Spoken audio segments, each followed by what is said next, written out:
Primera entrevista, hemos invitado al señor Gonzalo Galdós, él es rector de la UPC, la Universidad Peruana de Ciencias Aplicadas, y vamos a hablar sobre la importancia de la innovación en las empresas en el contexto del lanzamiento de creatividad empresarial de este año 2013. Buenas noches, bienvenido a Punto Económico. Muchísimas gracias por la invitación.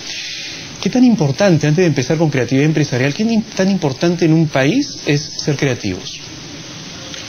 Ser creativos creo que está sobredimensionado, porque la creatividad es casi un don, es algo innato, es algo con lo que los creativos nacen.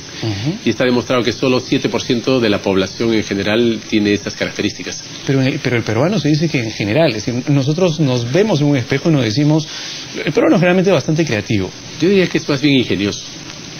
La diferencia entre ingenioso es que el ingenioso es cómo utiliza los recursos existentes para atender sus propias necesidades. El creativo es que si no tiene los recursos que necesita, ve la forma de crearlos y desarrollarlos. Entonces, crea algo que no existe, por eso se llama creativo, porque viene de crear. Pero no es ingenioso, es muy bueno utilizando lo que ya tiene y lo que existe. Y deberíamos promover, el hecho de ser ingenioso y el hecho de ser creativo. ¿Qué es lo que tenemos que promover en el país? Tenemos que promover, yo creo que las tres cosas. Primero, un buen sentido de lo que es ser ingenioso, porque el ser ingenioso a veces está llevado a un nivel de informalidad, ¿no? El ingenio se utiliza no solamente para cumplir los objetivos de emprendimiento, para los objetivos personales, sino a veces para eludir las leyes, para eludir las normas, para facilitarnos la vida. En ese sentido creo que deberíamos tratar de desincentivar ese tipo de ingenio. La creatividad nos proporciona valor, porque son formas de desarrollar soluciones para nuestras necesidades de bienestar como nación. Y finalmente la innovación, porque la innovación es esa característica de poner en valor esas ideas, de ejecutarlas, ¿no? Porque el problema es de que muchas veces tiene muy buenas ideas, pero la capacidad de llevarlas a la acción y de ejecutarlas es muy pobre. Ahora, ¿cómo hacemos para que desde las escuelas probablemente o desde los hogares, cuando nuestros hijos son pequeños, podamos incentivar el hecho de que puedan ser creativos? ¿O es que ya los niños nacen creativos? ¿O es que el ambiente los puede hacer, de alguna manera más creativos? Sí, está demostrado que un ambiente adecuado, lo que se llama el ecosistema, favorece los procesos tanto de creación como el proceso de innovación. Si los que tienen ideas fueran escuchados con atención por aquellos que tienen capacidad para ejecutar estas ideas, entonces tendríamos un círculo virtuoso, ¿no? En que las ideas se convierten en acción, las acciones se convierten en proyectos, los proyectos se convierten en valor y el valor se convierte en bienestar para nuestros ciudadanos. Este ecosistema tiene que ser favorecido desde el colegio. Entre otras cosas, pidiendo, y por dar un ejemplo, ¿no? Tiene una virtud enorme recabar información, seleccionar la información, pero tiene un mayor valor si nosotros enseñamos a nuestros niños a que, adicionalmente a la información que consiguen para hacer una tarea, ellos tienen que aportar a eso. Este proceso de entender lo que uno lee, entender lo que uno consigue como información y además dar un criterio propio, mejorar, y no ser eso es parte de la cultura. Eso es parte de la cultura. Entonces, la innovación es la capacidad de agregar valor sobre lo que ya existe. Y eso tenemos que fomentarlo. Es un hábito que culturalmente nos podría llevar a otro nivel como nación. Me hace recordar las palabras de un representante de Corea del Sur, que en este tema nos llevan, creo, años luz, y hablaban de que ahora ya no solamente están en el tema de producir bienes de alto valor agregado, en la industria de la tecnología de punta, sino quieren saltar a la economía de la creatividad. Y me pareció genial porque finalmente, nosotros como peruanos nos vemos al espejo y nos vemos ingeniosos en todo caso. Nos falta un ecosistema efectivamente que haga que la gente que tenga ideas, al final esas ideas se conviertan que se genere valor con esas ideas y que se hagan realidad. Y de cierta forma Corea del Sur va a comenzar a meterle mucho punche a esta economía de creatividad, donde finalmente entendieron, o están entendiendo, y creo que nosotros lo deberíamos hacer también, que es mucho más valioso probablemente, podría generar mucho más valor el hecho de que nosotros podamos hacer un microchip que nos cueste $1 y que podamos venderlo en 10, que de repente una idea de una persona que podría costar 1 y cuyo valor puede ser 100. ¿no? Y probablemente el valor de las ideas o la capacidad de todas las personas y de lo que tenemos en nuestras mentes fuera puesto en ejecución, podríamos, si hubiera alguna forma de extraer esas ideas y ejecutarlas en el Perú de una manera fácil, rápida y eficiente, podríamos lograr de repente un crecimiento mucho más rápido. Definitivamente a nivel de innovaciones existen, digamos, 3 tipos de innovaciones. Las innovaciones incrementales, que es cómo mejoramos lo que ya hacemos, lo hacemos de una manera mucho más eficiente, mucho más productiva. Son pequeñas mejoras, pero que cuentan a la hora que se suman, ¿no? La segunda son las innovaciones radicales, en las cuales ya es una forma totalmente distinta de hacer las cosas que te lleva a una mejora en términos de valor y economía de escala mucho mayor. Y la tercera es cuando cambias el paradigma de negocio o cambias la forma de hacer negocio o de hacer institucionalidad o de dar una solución a un proceso determinado, ¿no? Esto es algo progresivo, no es que puedas pasar a ser totalmente creativo e innovador de la noche a la mañana. Por eso tenemos que fomentar esa cultura de la mejora continua. Y la mejora continua con innovación es doblemente valiosa. Y hay 3 formas de hacerlo: mejorando los procesos, mejorando la tecnología, mejorando los productos. Y en cuanto a los procesos, el ir a nuevos mercados, ¿no? Por ejemplo, ¿qué ha pasado cuando la crisis europea, en el caso de los agroexportadores, específicamente en el caso de los cítricos o de la palta, se les cerraron mercados? Entonces se dieron cuenta que la principal innovación a nivel de producto ya estaba dada, el producto ya era aceptado a nivel mundial, pero tenía un problema en mercados. Buscar nuevos mercados para sus productos, mercados no tradicionales, es una forma de innovar. Entonces la innovación no solamente tiene que ver con patentes, la innovación tiene que ver nuevos mercados, nuevos productos, nuevos servicios, nuevos procesos, nuevas tecnologías. En el caso que tú mencionas de Corea, por ejemplo, Corea anteriormente era una nación que era muy buena copiando y copiaba fundamentalmente tecnología japonesa. Y luego llegó un momento en que su capacidad de copiar fue sustituida por su capacidad de mejorar la tecnología que copiaba. Y hoy en día produce tecnología propia. Incluso esa curva de aprendizaje. Esa curva de aprendizaje es brutal. Claro. En el caso, por ejemplo, de la minería, que a veces esto es tan criticada, el hecho de que hayamos tenido una etapa sin inversión minera en el Perú permitió que saltáramos a una tecnología mucho menos lesiva al medio ambiente. Entonces nos saltamos toda una etapa que en otros países fue. Entonces ahora podemos trabajar con alta tecnología. Y los peruanos, los técnicos, trabajan con alta tecnología. Y la curva de aprendizaje se puede cortar. La vez pasada estamos hablando con un representante de la Embajada de Panamá en el Perú y justamente nos decía eso. Estamos recién descubriendo en Panamá la minería y queremos que los peruanos vayan porque ustedes ya tienen la curva de aprendizaje. La gente que provee la minería ya entendió perfectamente, tiene ese know-how, ese conocimiento, llévenlo para Panamá. Y esa es una ventaja, ¿no?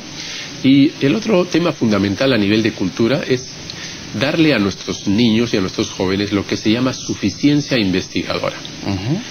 No reinventar la rueda, no volver a hacer algo que ya está hecho, sino más bien primero investigar, acopiar información, clasificar esa información y darse cuenta que se puede partir de lo que ya se ha hecho, de lo que en otros países ya para empezar a trabajar a partir de ello, ¿no? Y no volver a repetir el proceso. Esta suficiencia investigadora, que es una forma sofisticada de la curiosidad infantil que nuestra sociedad paternalista termina eliminando de nuestras mentes, se recupere, que tengamos curiosidad no solamente por hacer las cosas, sino por cómo se hacen las cosas y cómo se pueden hacer mejor.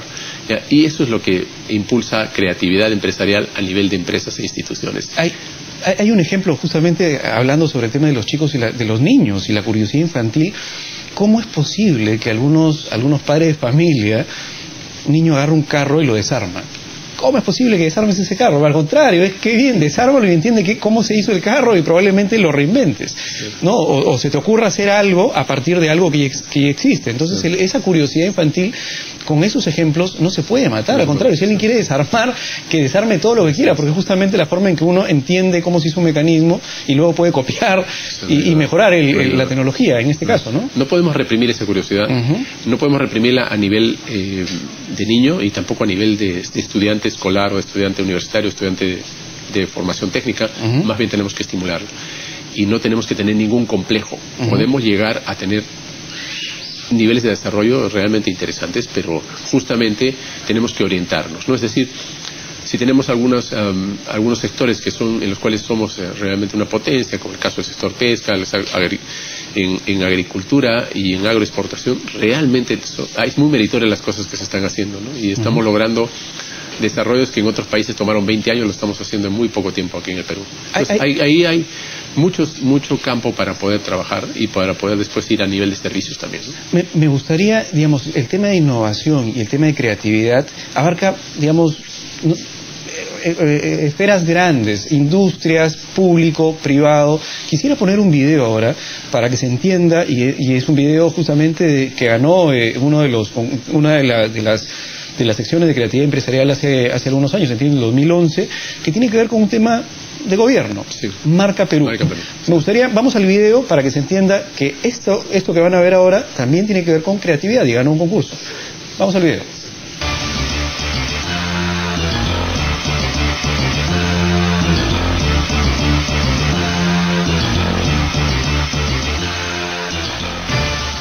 Bueno, en realidad el mundo entero venía desarrollando marcas país. En un entorno de globalización cada vez más competitivo, los países se propusieron desarrollar sus marcas y utilizar la marca como paraguas de todos los productos y servicios que ese país le da al mundo. El Perú llegó un poquito tarde a esa carrera, pero llegó. Digamos que cuando nosotros salimos el año pasado, en el 2011, con la marca Perú, ya éramos prácticamente los últimos de Sudamérica en lanzar nuestra marca país. Sin embargo, eso tuvo algunas ventajas. Aprendimos de la experiencia de los vecinos, ¿no? Chile, Colombia, Brasil, nos dieron unos tips de lo que debíamos hacer. Y el primer tip muy valioso fue, primero que nada, presenten en la marca a los propios peruanos. Si los peruanos aceptan la marca, van a querer ser sus orgullosos embajadores. Y los peruanos, con la autoconfianza elevada, con la autoestima por los cielos, van a salir al mundo a ofrecer lo mejor del Perú. Y van a llevar la marca siempre con orgullo. Y efectivamente eso fue lo que hicimos, ¿no?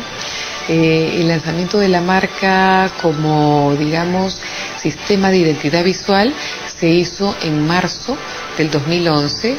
En mayo se lanzó la campaña nacional, que era con el tema de Perú-Nebraska, que le daba a conocer a los peruanos la marca Perú.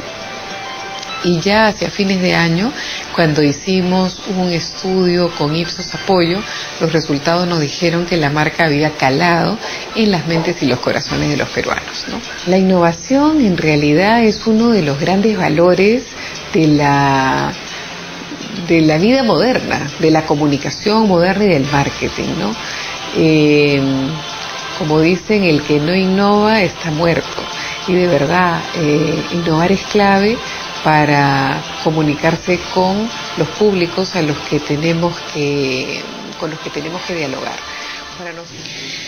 Este ha sido, digamos, el ganador del 2011, entiendo, de creatividad empresarial en alguno de los rubros. Me gustaría entender primero qué cosa es creatividad empresarial, por qué surgió creatividad empresarial y qué es lo que se ha logrado en estos 16 años que tiene. Bueno, en realidad empezó en 1996, o sea que ya tiene más años de los que habíamos calculado inicialmente. De acuerdo. Creatividad es casi tan antigua como la Universidad Peruana de Ciencias Aplicadas, y surge como una iniciativa para estimular la innovación y la creatividad dentro de las empresas e instituciones, y como un reconocimiento a los equipos de trabajo que están en la búsqueda permanente de iniciativas que crean mayor valor para los clientes, para los usuarios, ¿no? A través de productos, servicios y procesos. ¿Y cuáles, por ejemplo, han sido, durante todos estos 16 años, algunas de los premiados? ¿Y cuál ha sido su impacto en la sociedad? Bueno, sin intención de adelantar algo que teníamos reservado y que puedo contarlo como una primicia, es que este año estamos publicando 10 casos que han sido realmente emblemáticos en una publicación que el 21 de noviembre en la gala vamos a poner a disposición de todos ustedes, y en la que se cuenta la historia de estos casos de éxito y cómo creatividad les cambió la vida. Porque creatividad, además de ser un reconocimiento público con un nivel con una trayectoria que nos hace pensar que es uno de los principales premios a nivel nacional en todos los rubros, creatividad empresarial tiene la particularidad que a pequeñas empresas o instituciones que anteriormente estaban haciendo un trabajo anónimo, un trabajo de base sin mayor búsqueda de reconocimiento, los posiciona de una forma totalmente distinta. Por tanto, les abre las puertas de financiamiento, de colaboración, interés ciudadano, y eso en algunos casos en particular puede hacer que se multiplique el efecto, ¿no? Y han habido por lo menos un caso, digamos, mira, a ver, que puede ser interesante. Un caso interesante es el caso de TASA el año pasado. El caso del gran ganador, ¿no? El Ministerio de MINSA. Es un caso de cómo se puede combatir el mosquito, que es el vector de contagio de la malaria. Se ubicó en la zona norte, que anidaba fundamentalmente en arrozales, ¿no? Entonces, a través de un estudio y un trabajo y una iniciativa muy, muy loable, se llegó a la conclusión de que reduciendo el nivel de agua que se utilizaba en el arrozal, no solamente no se reducía la productividad del arroz, se aprovechaba mejor el agua, aumentaba la productividad del arroz y se eliminaban las larvas. Y al eliminarse las larvas, se reducía también la producción de este mosquito y por tanto el contagio de la enfermedad. Todos ganaban. ¿Y cómo se hacía? De una forma sencilla, con secas intermitentes. O sea, había que irrigar el terreno, dejarlo inundado y luego secarlo permanentemente, y así sucesivamente se alternaba periodos de seca con periodos de inundación, y de una forma tan sencilla se logró un efecto espectacular. Entonces, eso significa que para ser innovador no necesariamente es un tema de recursos, de capacidad investigadora, es un tema fundamentalmente de voluntad, de persistencia, de personas que se comprometen con una causa y son los que pueden lograrlo con los recursos existentes. Y de capacidad de observación también, sí, ¿no? Es una lo que decíamos, la suficiencia investigadora, y alguien decía que la innovación es fundamentalmente un ejercicio en el cual hay tan solo 3% de inspiración, pero hay 97% de transpiración. Entonces, creo que es una muy buena forma de meterse a hacer las cosas, de persistir y de querer y de lograrlo y de tolerar el error, de aprender rápidamente del error y volver a intentarlo nuevamente, ¿no? Lo que acaba de decir es que era un vital en nuestra sociedad, donde a veces el error se ve mal, ¿no? Es decir, digamos, la gente se equivoca, y al contrario, es decir, la gente se equivoca o en un trabajo o en la escuela, y el error debería ser más bien una oportunidad para aprender, porque la mejor forma de aprender es cuando cometes el error porque lo sientes, ¿no? Y otra cosa es, digamos, que te cuenten la historia de cómo se hacen bien las cosas. Digamos, incorporas en tu chip, en tu subconsciente, el error, y por lo tanto ya no, la probabilidad que lo vuelvas a cometer es menor si es que realmente lo interiorizas. Y eso está mal visto a veces, ¿no? Es decir, creo que es algo que todos debemos impulsar para tratar de cambiar en esta sociedad peruana. Sí. Esto es algo que tenemos que trabajar desde los padres con sus hijos, que están tratando de evitar el proceso traumático de que sus hijos cometan errores, están aliviándolos de cometer errores, con lo cual los hacen muy frágiles, porque al primer error que cometen y no tienen apoyo de los padres no pueden recuperarse. El sistema educativo es sumamente punitivo con el error, o sea, apenas hay un error, es más, todo se corrige en función del error y no de la intención y no del proceso. Entonces, el sistema educativo también tiene que, ya está, felizmente, ya está generando los mecanismos correctivos para que eso no siga así. Y finalmente el sistema laboral. Cuando hablamos de una persona que tiene experiencia, definamos qué es experiencia. Experiencia es haberse equivocado muchas veces en la vida y a pesar de eso haber logrado el éxito y haber logrado los frutos deseados. Entonces, y no es a pesar de, es probablemente gracias a. No hay experiencia ni aprendizaje sin error. Entonces, el error es parte de la naturaleza del aprendizaje, y eso es algo que tenemos que entender, y es algo que tenemos que fomentar. Lo que no tiene sentido es volver a cometer el error, varias veces, porque soy en negligencia, no tiene sentido. Y segundo, es no haber aprendido de los errores pasados. Así que, felizmente, yo creo que en ese sentido estamos aprendiendo, ¿no? Y yo creo que incluso los gestores se dan cuenta de la importancia de rápidamente metabolizar el error y convertirlo en un aprendizaje que después los lleve a resultados, ¿no? Me gustaría, las personas que nos están viendo probablemente han tenido un proceso, es decir, el tema del MINSA y el tema de las secas en el tema agrario que impactó en el sector salud es un ejemplo interesante, pero yo me imagino que a nivel nacional la gente que nos está mirando tiene ideas bastante interesantes de cosas que se pueden hacer. Vamos a un cuadro, me gustaría ver, digamos, la gente que ha participado en creatividad empresarial, estas personas que han dicho, oye, hay algo creativo que puedo explicar. ¿de qué tamaño son? ¿Qué empresas son? ¿Cuántas son? Aquí tenemos un cuadro que gentilmente nos has traído para que nos expliques quiénes son las empresas que participan y luego que nos expliques, la gente que nos está viendo, cómo va a poder participar este año en Creatividad Empresarial. Primero explícanos el cuadro, por favor.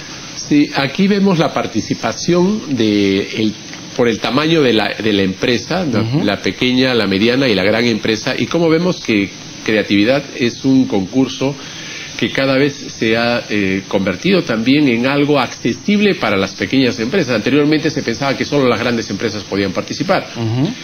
No, pues porque la creatividad y la innovación no es patrimonio solamente de las grandes corporaciones, de las grandes empresas o las grandes instituciones. Así es. Entonces nos sentimos muy satisfechos de que creatividad se ha convertido también en un símbolo de emprendimiento, ¿no? De empresas pequeñas que han podido progresivamente convertirse en participantes. Entonces hemos visto que ha aumentado esa participación a lo largo del tiempo, y también se ha balanceado más la participación entre sector público y sector privado.